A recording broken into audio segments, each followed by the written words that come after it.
Hello everyone, it's Naija. So today I'll be sharing with you how I transition from a registered nurse in the NHS to being a university lecturer in the UK. The process is quite straightforward, but you won't know if you don't ask, you don't get. And that is one of the key principles of life, especially in the UK. If you don't ask, you don't get. I would recommend you watch my previous video where I shared with you what informed my decision, why I started contemplating what else I want to do with my life, why looking out for another career pathway apart from the bedside nursing. Okay. So, and because I've got this passion for teaching all the way, I never knew what to do about it. I don't know how to go about it. It was not even my dream to be a lecturer in the UK. It was not part of my dream, to be honest with you, because I felt it's out of my reach, or probably something for the future, as a long-term goal. Okay. But at some point, when I started attending some conferences, some RCN conferences, I get to meet a lot of colleagues who came in from Nigeria as well, and are now in the education, in the academics, lecturing. So from our interaction, I've been asking about their experience, and a good number of them as well transitioned from the NHS to the academics. So I've been asking about their experience. They've all spoken very highly about their experience, their respective experience. But that only made me think, okay, this is something I want to consider in the future, not in the now. So in my previous role, one of my key roles then is supporting the student nurses on placements. Okay. So and there was a particular event. It's more like a stakeholder event that happened at the university. So it was a meeting between the university lecturers and the clinicians, the clinical staffs. So the aim of the meeting is just to sit down together and see how we can support the students better and how we can help them. So I can't really remember what was being discussed during the section, but I remember making a contribution. And during the break, one of the lecturers there came to me that, have you thought about being a lecturer? I said, definitely, that's my ultimate goal. That was what I said to him. That's my ultimate goal. Hopefully, sometime in the future, I'll be able to achieve that. So it was like, why am I making it in the future? And he asked in a couple of questions. He asked about my qualifications, asked about my work experience, when have you been in nurse, and he asked me a couple of things. Then he said, you already have what it takes to be a lecturer. So what is keeping you?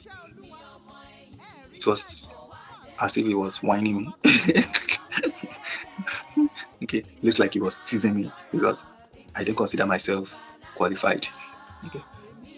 Especially one of the in Nigeria, maybe I'm even wrong, but I've always hold on to this thought, that this belief that the minimum requirements to be a lecturer anywhere would be a second degree, if not PhD, to be maybe a master's degree at the minimum. So I said to him, I don't have my master's degree yet, so I'm just hoping by the time I have that, then I'll be able to transition fully into academics. So I said to him that I have not got my master's degree, I don't have my postgraduate diploma in education, I don't have my teaching qualifications, literally. So I don't have my teaching qualifications. So, and that's what I'm waiting for. So hopefully in the next couple of years, I'll be able to work towards it. And he said, I don't really need that to be a lecturer. That the minimum requirement, qualification-wise, is your first degree, which you already have. And I was questioning him that, are you sure about what you're saying? Even without a teaching qualification, without a postgraduate diploma in education, without a master's degree, you're going to move into academics as a lecturer? He said, definitely. And right there and there, he said to me, he said, okay, there are even some vacancies in a local university there. Then he opened his devices opened up the vacancy for me. He said, okay, let me restore the eligibility myself and see if I see what he's been talking to me about. Then I looked through it and said, okay, educated to a degree level. That is what is written there. He said the key thing is once you get the appointment, if you are fortunate to get the appointment, the university have the responsibility to train you, and they will definitely enroll you for your teaching qualification, and that's how it is done. Yeah, I said, oh, I never knew that, and that was like a revelation, an eye opener for me, and that's fueled my desire further. At that point, when I had an encounter with the gentleman, I felt I wasn't ready for some personal reasons, but I started making a plan, putting my things in place, looking out for opportunities, vacancies. I saw some vacancies, but I didn't apply. I was just reading through their person specifications, the job descriptions, and asking a couple of all the people that I said I've met before, in maybe conferences, or that I know they're into lecturing. So I started calling every one of them and asking them more specific questions. I had to open up to them and say, okay, I'm considering this. What can they advise me? And they were all positive about it. So I felt, okay, let me give it a try. So when the time came, I just went on the website, on the job search website for the academics. Okay, so I think it's job.ac.uk if you're in the UK. So I can put the link in the chat box as well. Okay. So if you have a particular location, it operates similar to the track job. If you are looking for NHS work, more like a track job. So that's for the academics. So you can put your location there and search for opportunities around you. So I saw this opportunity, then I applied. Okay. I was quite nervous when I was going for the interview, but at the same time I wasn't too optimistic. Okay, I was just like, okay, let me give it a try. Let me go and even see how it's done. Let me just go and have the experience.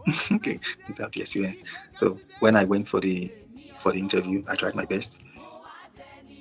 I was even taking pictures around the campus at the end of the interview, because I felt, okay, I might never come into this setting anytime soon. But so as God will have it, I was even surprised initially when I was shortlisted for the interview. I was surprised. I was like, are you kidding me right here? Okay. So when they said to me that my interview was successful, congratulations, and all those things, it was a major breakthrough for me. I was very happy and proud of myself for taking this step. Probably thinking, oh, so why has it taken me this long before I took this step? And that was it. And so the next thing is to start all the pre-employment checks and get all the references, the normal employment process going.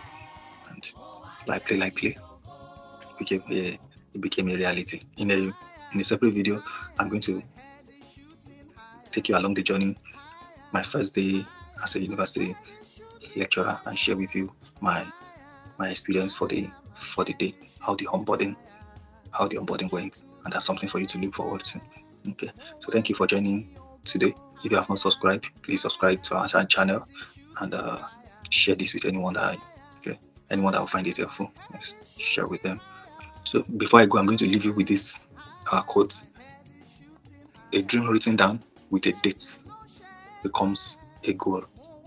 A goal broken down into steps becomes a plan. And a plan backed with action makes your dream come true. So don't give up on your dream. Dreams do come true. That's it for today. I'll see you again in my next video. Cheers.